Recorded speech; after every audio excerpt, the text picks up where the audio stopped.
ಯೂಟ್ಯೂಬರ್ನಿಂದಾಗಿ ಸುಜಾತಾ ಭಟ್ ಬುರುಡೆ gang ಸಂಪರ್ಕ ಮಾಡುವಂತಾಯ್ತಾ?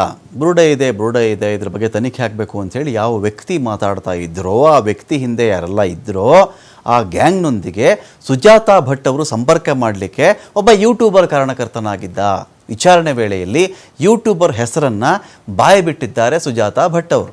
4-5 ತಿಂಗಳ ಹಿಂದೆ ಸುಜಾತಾ ಅವರ ಸಂದರ್ಶನ ಮಾಡಿದ್ದು ಈ ಯೂಟ್ಯೂಬರ್ ಬೆಂಗಳೂರಲ್ಲಿ ಸುಜಾತಾ ಭಟ್ ಅವರನ್ನ ಭೇಟಿಯಾಗಿ ಸಂದರ್ಶನ ಮಾಡಿದ್ದದ್ದು.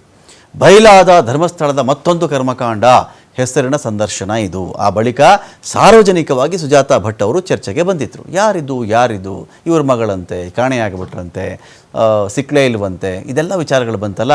ಈ ಸಂದರ್ಶನ ಆದಮೇಲೆ ಹೆಚ್ಚು ಪ್ರಚಲಿತಕ್ಕೆ ಬಂದಂಥ ವಿಚಾರ ಅದು. ಆ ಬಳಿಕ ಬುರುಡೆ ಗ್ಯಾಂಗ್ ಜೊತೆಗೆ ಸುಜಾತಾ ಭಟ್ ಅವರು ಸಂಪರ್ಕಕ್ಕೆ ಬಂದರು. ಜಯಂತ್ ಟಿ ಮೂಲಕವಾಗಿ ಯೂಟ್ಯೂಬರ್ ಸಹಕಾರದಲ್ಲಿ ಸಂಪರ್ಕ ಸಾಧಿಸಿದ್ದ. ಬುರುಡೆ ಸ್ಟೋರಿಗೆ ಸುಜಾತಾ ಭಟ್ ಅವ್ರನ್ನ ಬಳಸಿಕೊಳ್ತಾ ಬುರುಡೆ ಗ್ಯಾಂಗ್. ಈ ಒಂದು ವಿಚಾರ ಇದೀಗ ನಡೀತಾ ಇದೆ ಇಲ್ಲಿ ಚರ್ಚೆ. SITಗೆ ಸುಜಾತಾ ಭಟ್ ಅವರು ದೂರನ್ನು ಕೊಟ್ಟಿದ್ದರು. ಆ ದೂರು ಕೊಡಿಸಿದ್ದೇ ಬುರುಡೆ ಗ್ಯಾಂಗ್ ಅಂತ ಹೇಳ್ತಾ ಇದ್ದಾರೆ. ಮಗಳ ಅಸ್ಥಿಪಂಜರವನ್ನು ಹುಡುಕಿ ಕೊಡಿ ಅಂತ ಇದೇ ಗ್ಯಾಂಗ್ ದೂರು ಕೊಡಿಸಿತ್ತಂತೆ ಸುಜಾತಾ ಅವರ ಕಡೆಯಿಂದ. ಈ ಮೂಲಕ ಪ್ರಕರಣ ಇನ್ನೊಂದು ಮಜಲನ್ನು ಇನ್ನೂ ಗಂಭೀರವಾಗಲಿಕ್ಕೆ ಇವರ ದೂರು ಕೂಡ ಒಂದು ಕಡೆ ಕಾರಣ ಆಗಿತ್ತು.